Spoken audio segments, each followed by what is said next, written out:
Party के लोग नहीं हैं, होते तो अच्छा होगा। सुनते बात, पर हो सकता है सुन रहे होंगे बाहर।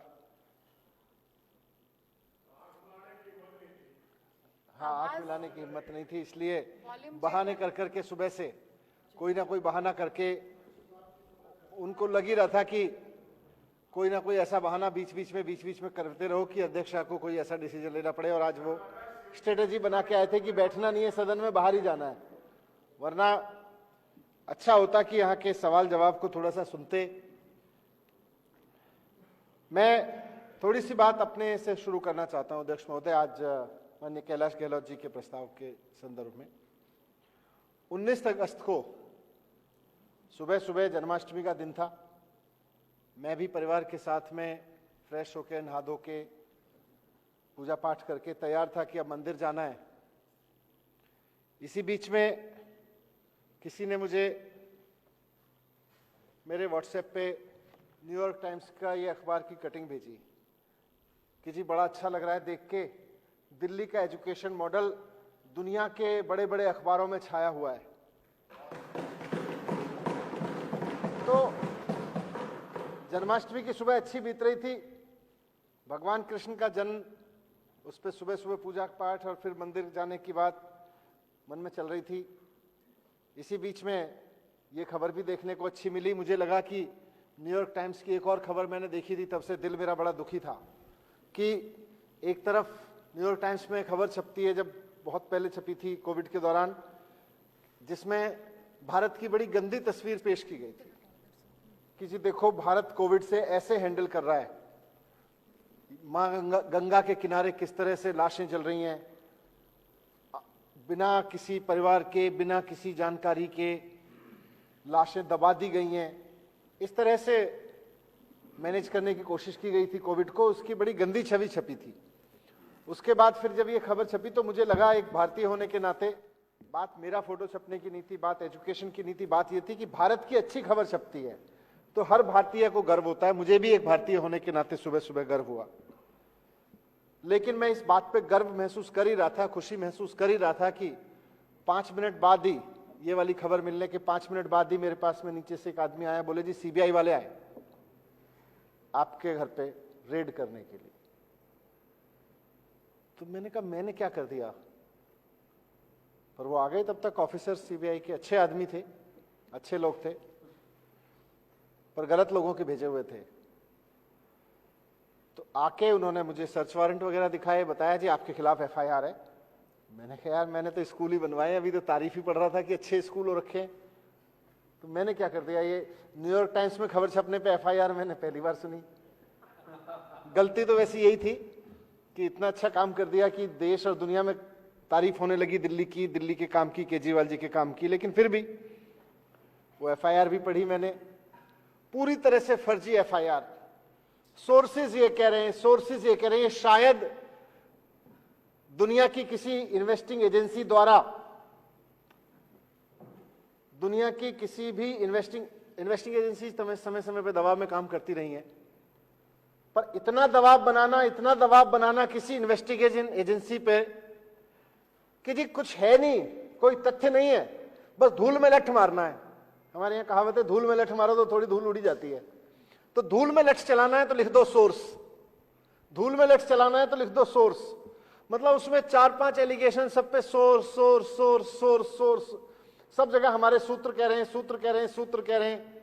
ये सूत्रों के हवाले से तो पहली एफआईआर देख रहा था मैं भी पत्रकारिता में रहा हूं, सोशल सर्कल में हूं, सरकार में हूं, थोड़ा बहुत कानूनी जानकारियां पढ़ता रहा हूं।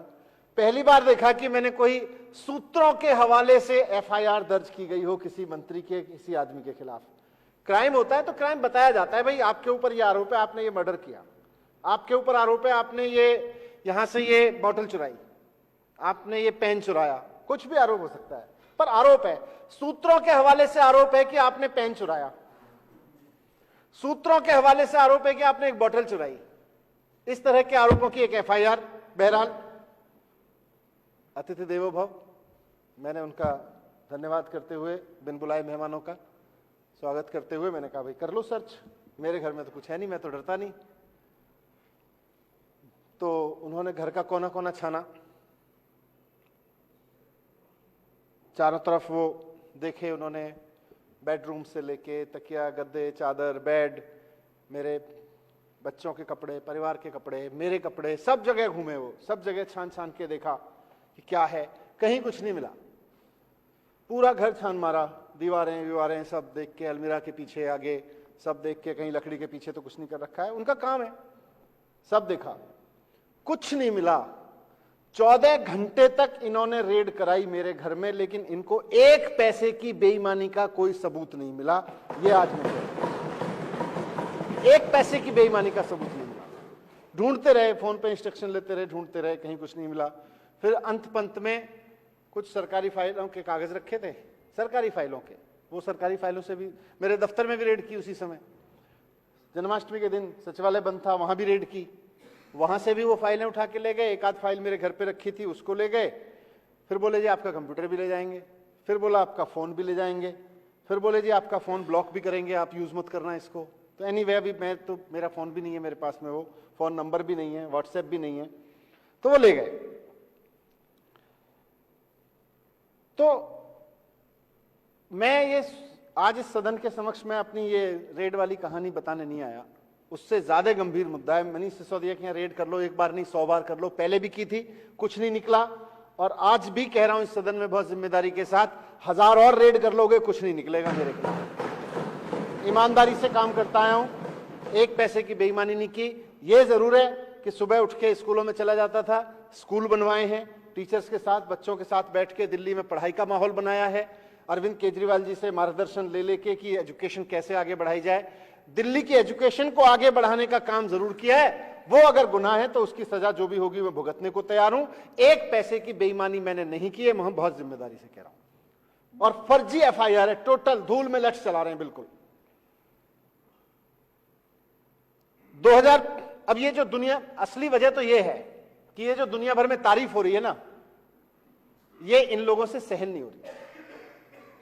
बहुत छोटी सोच है इनकी, बहुत घटिया सोच है। अभी तक यही होता है 75 साल में कि कहीं कोई आदमी, कोई मंत्री, कोई अफसर काम करना शुरू करे और उसके खिलाफ सीबीआई लेके खड़े हो जाओ, डंडे लेके खड़े हो जाओ, उसके खिलाफ ऐसी टुच्ची पॉलिटिक्स करने लगो, घटिया सोच दिखाने लगो। ये लोग कर रहे हैं। अब आज अगर तारीफ हो रही है तो ये भी अच्छा काम कर लेते, इनकी इतनी सारी सरकारें। और मैं पिछले 7 साल के एक्सपीरियंस के आधार पर कहता हूं कि एक सीरियल किलर की तरह चुनी हुई सरकारों को मारने में जितनी ऊर्जा और जितनी मेहनत तुम लगाते हो, उससे कम मेहनत में स्कूल बन जाते हैं। एक सीरियल किलर की तरह जितनी मेहनत तुम चुनी हुई सरकारों का मर्डर करने में लगाते हो, जनता सरकार चुनती है, बड़ी उम्मीद से देखती है, भाई अब हमने बहुमत देके सरकार चुन दी, अब हमारा काम करेगी, तब तक पता चलता है सीरियल किलर आ गया। वो फिल्मों में नहीं होता है सीरियल किलर एक के बाद एक के बाद, तो वैसे करते हैं। जितनी मेहनत इसमें लगाते हो उससे कम मेहनत में अस्पताल बन जाते हैं, उससे कम मेहनत में लोगों का इलाज हो जाता है, उससे कम मेहनत में बच्चे पढ़ जाते हैं। पर उधर तो ध्यान ही नहीं है। ध्यान यह है कि सरकारें कैसे गिराई जाएं, चुनी हुई सरकारें कैसे गिराई जाएं। आज अगर अरविंद केजरीवाल जी की दुनिया में तारीफ हो रही है, उनकी सरकार की काम की दुनिया में तारीफ हो रही है, तो फर्जी नहीं हो रही तुम्हारी एफआईआर की तरह। एफआईआर फर्जी है, तारीफ सच्ची है। जो अरविंद केजरीवाल जी के काम की तारीफ हो रही है सारी दुनिया में, वो सच्ची हो रही है। एफआईआर फर्जी करते हो। 2015 में सारे साथी जानते हैं, वो भी जानते हैं जो उठ के चले गए अब यहां से, जिनको आपने पूरे सुबह से लगे हुए थे कि उठ किसी तरह से आप भगाएं उनको। 2015 से दिल्ली जानती है, आज मेरी बात अगर सुन रहे होंगे बाहर लोग, जानते हैं दिल्ली के लोग, दिल्ली में स्कूल नहीं हुआ करते थे, टेंट वाले स्कूल हुआ करते थे, खड्डे वाले स्कूल हुआ करते थे, 3 टप्पर वाले स्कूल हुआ करते थे, स्कूलों के नाम नहीं थे, स्कूल बिल्डिंग नहीं हुआ करती थी।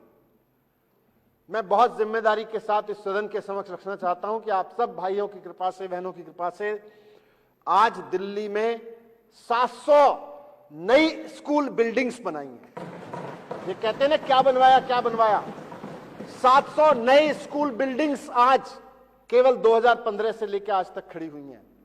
और ये बिल्डिंग्स नहीं खड़ी, चार दीवारी नहीं खड़ी, बच्चे पढ़ रहे हैं, उसमें बच्चों का भविष्य बन रहा है। आज टेंट वाले स्कूल को वो लोग कहते हैं वो स्कूल जहां से एक झुग्गी वाले का बच्चा आईआईटी में चला गया, वो वाला स्कूल, स्विमिंग पूल वाला स्कूल, लैब वाला स्कूल, रोबोट वाला स्कूल, ऐसे स्कूल के नाम से जानते हैं। पहले ये इन्होंने बना रखे थे टेंट वाले, खड्डे वाले, टीन टप्पर वाले स्कूल, झुग्गी वाले स्कूल है, चिड़ियाघर, यही सब नाम थे स्कूलों के। आज आईआईटी वाला, आज स्कूल जानते हैं, निकालते हैं कि जी वो 32 लड़कियां जहां से सीधे एम्स में गई हैं, उसमें मेडिकल में गई हैं, वो वाला स्कूल। इस तरह से नाम से जानते हैं। स्कूलों के नाम बदले, उनकी तासीर बदली है, वहां पढ़ाई हो रही है। जैसा मैंने कहा 700 नए स्कूल बनवाए, 19,000 नए टीचर्स भर्ती किए हैं इस दौरान। 19,000 टीचर्स नहीं थे, और रिजल्ट भी बढ़े, बच्चों का कॉन्फिडेंस भी बढ़ा है, बच्चों ने शानदार उपलब्धियां हासिल की हैं, पूरे देश में नाम हो रहा है बच्चों का। लेकिन इसके जवाब में मोदी जी क्या कर रहे हैं? मोदी जी फर्जी एफआईआर लिखवा रहे हैं मेरे खिलाफ। मोदी जी क्या कर रहे हैं? मोदी जी मेरे घर पे सीबीआई की रेड करवा रहे हैं। मैं सोचता हूं कई बार कि अगर आज अरविंद केजरीवाल देश के प्रधानमंत्री होते और मैं मनीष सिसोदिया किसी और पार्टी की तरफ से किसी जगह शिक्षा मंत्री होकर अच्छा काम कर रहा होता, तो आज मैं बहुत दावे के साथ कह सकता हूं कि अरविंद केजरीवाल जी ऐसी घटिया हरकत नहीं करते। अरविंद केजरीवाल जी ऐसी छोटी सोच नहीं रखते कि दूसरी पार्टी का शिक्षा मंत्री कुछ अच्छा कर रहा है तो उसको घर में फर्जी एफआईआर करा के सीबीआई की रेड डलवा दो। अरविंद केजरीवाल जी गले लगाते, प्रोत्साहन देते, सराहना करते, अच्छा काम हो रहा है। और पिछले 7 साल में किया है। मोदी जी ने भी कोई ढंग का काम किया है, अरविंद केजरीवाल जी साथ जाके खड़े हुए हैं। और मोदी जी ने साथ जी नहीं खड़े किया तो अकेले दम पे उसको शुरू कर दिया है। वो चाहे योगा हो, साफ सफाई का मसला हो, कुछ ही चीज का मसला हो। तो एक तरफ अरविंद केजरीवाल जी हैं, उनको कुछ अच्छा काम करते हुए कोई दिखता है तो प्रोत्साहन देते हैं, अच्छा करते हैं, बोले हम भी कर लेते हैं, अच्छा है, मिलके कर लेते हैं, मिलके भी नहीं करते होंगे तो चलो साथ में कर लेते हैं, हम भी कर लेते हैं, आप भी कर लेते हो, कुल मिला के काम तो देश का ही हो रहा है। इसलिए मैंने कहा कि अगर आज अरविंद केजरीवाल जी प्रधानमंत्री होते देश के और मैं किसी दूसरी पार्टी का शिक्षा मंत्री किसी राज्य में होता, तो यकीनन अरविंद केजरीवाल जी बुला के गले लगाते, प्यार से बिठाते, पूछते कैसे कर रहे हो, बोलते कि हमें भी और राज्यों में भी करना है, हमारी कई राज्यों में सरकार है, केंद्र में भी करना है, ये करते अरविंद केजरीवाल जी। मोदी जी क्या कर रहे हैं? मोदी जी फर्जी एफआईआर लिखवा रहे हैं, फर्जी पे एफआईआर लिखे जा रहे हैं।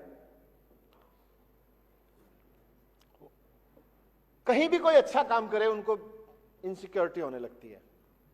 इतना असुरक्षित व्यक्ति मैंने पहली बार देखा है कि सामने वाला कोई अच्छा काम करे तुरंत आदमी इनसिक्योर होने लगता, कहीं ऐसा तो नहीं है मेरी जगह ले लेगा, कहीं ऐसा तो नहीं है लोग मेरी जगह पूछने लगेंगे इसको। अरे अच्छा काम करो, उससे ज्यादा करो, उससे भी समझ के करो, उससे सोच समझ के करो।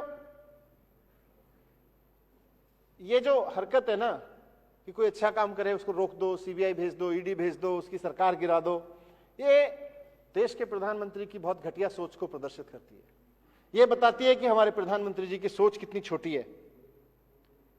और ऐसी घटिया सोच की वजह से ही आज एक देश के रूप में आजादी के 75 साल बाद भी हम हेल्थ में और एजुकेशन में पिछड़े हुए हैं, बहुत बुरी तरह से पिछड़े हुए हैं।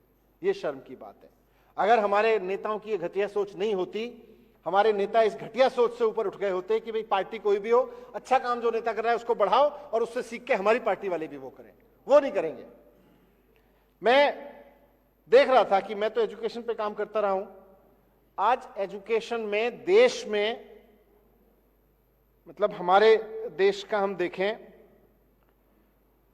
तो आजादी के 75 साल बाद भी हमारे देश की एजुकेशन की हालत यह है, हम जो भी बड़े बड़े दावे कर लें, पूरे देश में एक बच्चे को औसतन 6 साल की एजुकेशन मिलती है। औसतन अगर सारी एजुकेशन जितनी बच्चों को मिल रही है, किसी को 10 साल, किसी को 15 साल, किसी को 20 साल और किसी को नहीं मिल रही, इन सबका अगर औसत आप निकालोगे तो आज भारत के बच्चे को मिलने वाली औसत एजुकेशन 6 साल की औसत एजुकेशन है।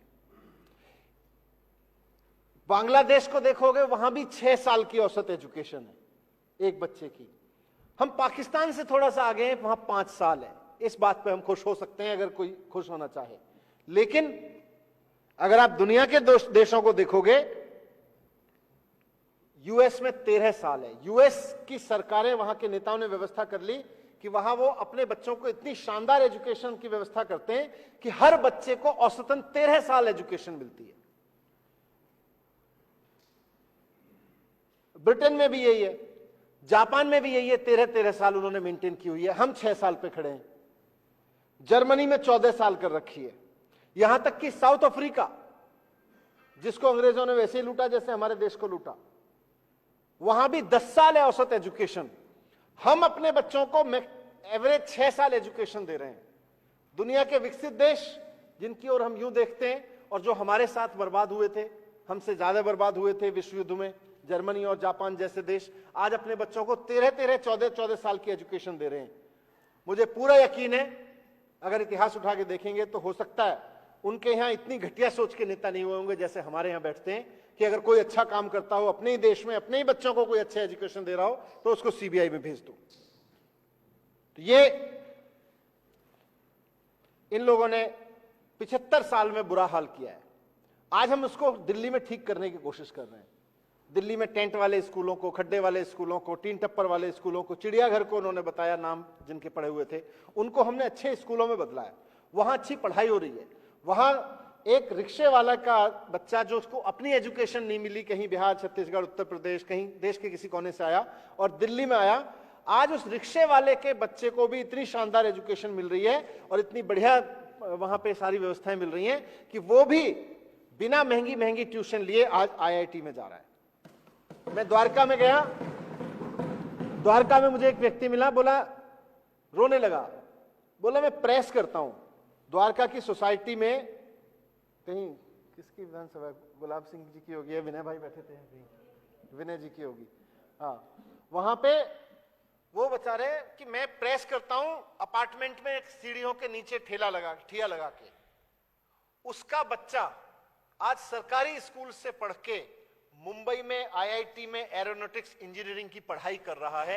ये हमने किया। आज मेरी विधानसभा में खिचड़ीपुर में रहने वाली, खिचड़ीपुर की झुग्गी में रहने वाली एक महिला मेड इस बात को लेके खुश है कि उसकी बच्ची पढ़ाई करके दिल्ली के सरकारी स्कूलों में पिछले 4-5 साल में अच्छी पढ़ाई मिल गई, नीट का एग्जाम करके आज एमबीबीएस कर रही है, डॉक्टर बनी। इस बात से खुश है, जनता खुश है, इनके पेट में दर्द हो रहा है। जनता अपना भविष्य बनता हुआ देख रही है, इनको अपना भविष्य उजड़ता हुआ दिख रहा है, क्योंकि बच्चों को अनपढ़ रखेंगे तो इनका भविष्य बनता है, बच्चों को पढ़ा लिखा देंगे तो बच्चों का, उनके परिवारों का भविष्य बनता है। तो ये इस दिशा में काम कर रहे हैं। लेकिन मुझे खुशी इस बात की है अध्यक्ष महोदय कि जब इन्होंने रेड की, रेड भी एक ऐसी एफआईआर पे, जैसा मैंने कहा कि सोर्स से की हुई है, और मैं पूरा अभी एक्साइज चिल्ला रहे थे, ये शायद देश का पहला ऐसा भ्रष्टाचार का मामला उठाया जा रहा है जिसमें, और बहुत दावे के साथ कह रहा हूं, ये बहुत चला रहे हैं, सुन रहे होंगे कहीं, ये पहला ऐसा भ्रष्टाचार का मामला उठाया जा रहा है जिसमें जनता फायदे में है। दिल्ली में अगर कोई बोतल 750 रुपए की मिलती थी पुरानी एक्साइज पॉलिसी में, तो नई एक्साइज पॉलिसी में वो भी 750 की मिल रही है। अगर 450 की मिलती थी तो 450 की मिल रही है, 1000 रुपए की मिलती थी तो 1000 रुपए की मिल रही है। तो ऐसा नहीं है कि जनता के ऊपर कोई बोझ डाला गया हो। फिर जिस चीज की फीस सरकार पहले पुराने रिजीम में 10 लाख रुपए लेती थी, उसकी फीस, होलसेल की फीस हमने 5 करोड़ रुपए कर दी। तो सरकार लाइसेंसी से जिस चीज की फीस 10 लाख रुपए लेती थी, उसकी फीस हमने 5 करोड़ कर दी। दुकानों से, रिटेल की दुकानों से, जहां पहले सारा मिला के एक दुकान से 6 करोड़ रुपए मिलता था, उसको हमने 10 करोड़ कर दिया कि भाई सरकार अब 10 करोड़ लेगी। तो 10 लाख की जगह सरकार ले रही है, 5 लाख की जगह सरकार ले रही है 5 करोड़। 8 लाख 10 लाख की फीस जहां से होती थी जिन दुकानों की पहले लाइसेंस फीस, आज उनकी 10-10 करोड़ लाइसेंस फीस हो गई। एवरेज निकालोगे तो आप, और ये कह रहे हैं जी भ्रष्टाचार हो गया। जनता के ऊपर कोई बोझ नहीं। सरकार जहां से पहले 10 लाख रुपए लेती थी वहां से 5 करोड़ मिल रहे हैं, जहां से 8 लाख रुपए लेती थी वहां से आज 10 करोड़ रुपए मिल रहे हैं, और ये कह रहे हैं जी भ्रष्टाचार हो गया। ये पहला ऐसा भ्रष्टाचार है जहां जनता के ऊपर कोई बोझ नहीं डला, सरकार को कोई नुकसान नहीं हुआ, बोले भ्रष्टाचार हो गया। हवा में चल रहा है एकदम। मैंने इसीलिए कहा धूल में लठ मार रहे हैं, सारी झूठी एफआईआर कर रखी है। जब इनसे टीवी पे बैठो, ये बैठते हैं रोज, कुछ लोग इधर से भी जाते हैं उधर से भी, इनके भी बैठते हैं, पूछो कितने का भ्रष्टाचार हुआ, एक बोलेगा जी 8,000 करोड़ का हो गया, दूसरा बोलेगा जी 10,000 करोड़ का हो गया, तीसरा बोलेगा जी 1100 करोड़ का हो गया, चौथा बोलेगा जी 144 करोड़ का हो गया, पांचवा बोलेगा 150 करोड़ का हो गया। फिर बोलेंगे जी नहीं एफआईआर में तो क्या लिखा, एफआईआर में बोले जी एक कंपनी ने दूसरी कंपनी को कोई बैंक से ट्रांसफर किया, वो 1 करोड़ का भ्रष्टाचार हो गया। अरे यार पहले तय तो कर लो अपने दफ्तर में बैठ के। माना कि सीबीआई हेडक्वार्टर बीजेपी हेडक्वार्टर बन गया है, पर तय तो करके दे दो उसको कि तुम्हारे एक नेता 10,000 करोड़ कह रहे, एक 8,000 करोड़ कह रहे। सारा झूठ है अध्यक्ष महोदय, सारा। जनता के ऊपर कोई बर्डन नहीं, सरकार के ऊपर कोई बर्डन नहीं, बल्कि सरकार की फीस कई कई गुना बढ़ा दी गई, और ऊपर से कह रहे भ्रष्टाचार कर दिया, भ्रष्टाचार कर दिया। इन्होंने जब सीबीआई की रेड की तो उसके बाद चारों तरफ माहौल यह बनाया बस सीबीआई की रेड हो गई, ईडी की और होने वाली है।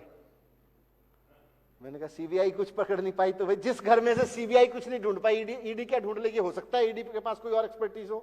भाई मेरे गद्दे खंगाल लिए, मेरे बेड का वो ढक्कन खोल खोल के खंगाल लिए, मेरे कपड़े पैक करके सर्दियों के रखे हुए थे वो खोल खोल के देख के जैकेट वापस से पैक कर दी। अब सीबीआई उसमें से कुछ नहीं ढूंढ पाई। जैकेट वाले उसी बैग में से, स्वेटर वाले, लाल स्वेटर वाला बैग है वो मेरा, लाल स्वेटर वाले बैग में से जिसमें से सीबीआई खोल खोल के कुछ नहीं ढूंढ पाई। ईडी क्या ढूंढ लेगी मुझे समझ नहीं आया, पर बोले जी ईडी की भी रेड होगी। मैंने वो भी करवा लो भाई, ईडी की भी रेड देख लेंगे। अब ये सीबीआई की रेड और ईडी की रेड का इन्होंने इतना प्रेशर बना दिया, इतना चारों तरफ से कि बस सीबीआई तो हो गई, अभी ईडी होगी। फिर एक आदमी मेरे पास मैसेज लेके आया, बोला देखो ये सीबीआई रेड और ईडी की रेड में ना अब तुम्हें फंसाने वाले हैं। मैंने कहा फंसा तो दिया ही, फर्जी फंसा रहे हैं मुझे पता है, पर शुरू तो करी दी। बोले नहीं नहीं पूरे जिंदगी सड़ाएंगे। मैंने कहा सड़ा दें, अभी थोड़े दिन पहले ही मैं तो 9 साल पहले एक मुकदमे से निकला हूं, फिर 9 साल झेल लूंगा, मुझे क्या दिक्कत है जब फर्जी है तो। बोले नहीं नहीं जानते नहीं हो तुम इनको, बहुत खतरनाक लोग हैं। बोले इनको इस तरह से मत लड़ो, ये केजरीवाल जी का साथ छोड़ के इधर बीजेपी में शामिल हो जाओ, सारे सीबीआई और ईडी तुरंत बंद हो जाएंगे, सारे केस खत्म हो जाएंगे। मैंने कहा मैं तो पहले ही कह रहा था केस फर्जी है। भ्रष्टाचार के केस ऐसे थोड़ी बंद होते हैं, ये तो फर्जी केस ऐसे बंद होते हैं। मैंने कहा मैं क्यों चला जाऊं भाई, जब मैंने कोई गलती नहीं की, मैंने तो कोई भ्रष्टाचार किया नहीं। आज नहीं तो कल अदालत में थोड़ा समय लग सकता है, लेकिन मुझे इस देश की अदालतों पे भरोसा है, न्याय करेंगी। तुम लोग जितना भी सीबीआई का दुरुपयोग कर लो, ईडी का दुरुपयोग कर लो, फिर पहले भी करते थे फिर कर लो, पर मैं तो कोर्ट से छूट जाऊंगा। इसके लिए मुझे केजरीवाल जी का साथ छोड़ने की क्या जरूरत है? मुझे जरूरत ही नहीं है, मैंने कुछ गलती नहीं किया। तो बोले नहीं नहीं आप समझो इस बात को मनीष भाई, सीबीआई और ईडी के रेड तो खत्म कराने की बात है ही है, हमें भी पता है ईमानदार हो छूट जाओगे, लेकिन देखो मौका है, एक बार बात कर लो विधायक साथियों से, देख लो कितने विधायक हैं आपके साथ, मुख्यमंत्री बनवा देंगे। बोले जी कितने तोड़ सकते हो? मैंने कहा पहले तो मुझे खुद को तोड़ना पड़ेगा, मैं खुद टूटने को तैयार नहीं हूं, मैं अपने साथियों के बारे में क्या करूं? जो खुद टूटने को तैयार नहीं है वो दूसरों को क्यों तोड़ेगा? मैंने उनको कहा यार देखो मैं मुख्यमंत्री बनने नहीं आया था, मैं यहां पे ये पदों पे बैठने नहीं आया था, मैं तो अरविंद केजरीवाल जी के साथ लगा था, कुछ देश के लिए अच्छा करेंगे। सारे लोग ऐसे ही है, देश का कुछ अच्छा कर रहे हैं, चलो लग जाओ। उन्होंने कहा जी पार्टी बनानी, पार्टी बना ली। उन्होंने कहा चुनाव लड़ना है, चुनाव लड़ गए। उन्होंने कहा सरकार बनानी है, सरकार बना ली। आज खुश है हम इस बात से लेके कि भाई आज हम ऐसी सरकार में हैं जो देश में पहली बार एजुकेशन पे काम कर रही है। आज हमें गर्व है इस बात पे कि हेल्थ पे काम कर रही है, ईमानदारी से काम कर रही है। तुम्हारी सारी इनकी सीबीआई वीबीआई कहीं कुछ लाती है तो तुरंत फोटो खींचती है, देखो ये नोट की। मेरे घर से क्या निकला? कुछ नहीं निकला। अब मेरे स्वेटर की सजा के फोटो खींच लेते, खींचते तो सीबीआई बना के, उससे ईडी वाले आएंगे उसकी ईडी बना के खींच लेंगे, एक लाल इधर रख देंगे, नीला इधर रख देंगे, हरा इधर रख देंगे, ई लिख देंगे, उस यही करेंगे, इससे ज्यादा क्या करेंगे? तुम कर लो, क्या करोगे? मैं यहां इन पदों पे बैठने नहीं आया, मैं आया हूं एजुकेशन बदलने। मैं आया हूं कि इस देश के हर बच्चे को, मैं आया हूं यहां पे एक सपना लेके, अध्यक्ष महोदय, ये बात मैं रखना चाहता हूं सदन में। मैं यहां आया हूं राजनीति में, मैंने अरविंद केजरीवाल जी का साथ इसलिए देना शुरू किया कि अरविंद केजरीवाल जी ही एकमात्र ऐसे नेता हैं जो इस बात को सच करके दिखा सकते हैं कि आज हमारे देश में 6 साल जो एवरेज एजुकेशन मिल रही है एक बच्चे को, इसको 14 साल लेके जाना है, 15 साल लेके जाना है, और ये केवल केजरीवाल जी कर सकते हैं। आज हमारे देश में जो ये एजुकेशन के नाम पे, इन सब के नाम पे प्राइवेट स्कूलों की मोटी मोटी फीस चलती है ना, इसको केवल अरविंद केजरीवाल जी रोक सकते हैं। इसलिए आया हूं मैं, और ये काम तो हम करते रहेंगे, टूटने वाले नहीं है। मैंने तो बता दिया, बाकी साथी अपना बता देंगे कि किसी के पास कुछ मैंने सुना था, प्रेस कॉन्फ्रेंस देखी थी इन लोगों की। मैंने तो यही कहा, भाई मुझे किसी को तोड़ने से पहले खुद को तोड़ना पड़ेगा, और मैं अपने आप को तोड़ने के लिए तैयार नहीं हूं। मैं अपने आप को तोड़ने के लिए तैयार नहीं हूं, बाकी सब छोड़ दो। तो मैं जानता हूं कि ये बहुत बड़ी साजिश है। दिल्ली की चुनी हुई सरकार, दिल्ली की जनता ने जिसे इतने सम्मान के साथ, प्यार के साथ चुन के यहां इस सदन में काम करने के लिए भेजा है, उसको गिराने की बहुत बड़ी साजिश है। बहुत बड़ी साजिश इस बात की है कि दिल्ली की जनता को अनपढ़ रखा जाए। पूरे देश से जो आके झुग्गियों में, अनऑथराइज्ड कॉलोनियों में, गरीब कॉलोनियों में आके लोग रह रहे हैं, उनके बच्चों को अनपढ़ रखा जाए, उनको पढ़ने ना दिया जाए, ताकि वो इनकी गुंडागिरी के काम आ सकें। अगर वो पढ़ लिख गए तो इनकी गुंडागिरी के काम नहीं आएंगे। मैं सदन का बहुत आभार व्यक्त करता हूं कि मुझे ध्यान से सुना। बहुत इंपॉर्टेंट विषय है। मुझे उम्मीद है कि सदन यहां से पूरे दिल्ली के लोगों को एक भरोसा देगा, और मैं अरविंद केजरीवाल जी की तरफ से, अपनी तरफ से दिल्ली के लोगों को भरोसा देता हूं कि आपके वोट की ताकत से आए हैं, आपने हमें खरीद लिया, अब दुनिया की कोई ताकत हमें खरीद नहीं सकती। बहुत बहुत धन्यवाद। ऋतुराज झा जी।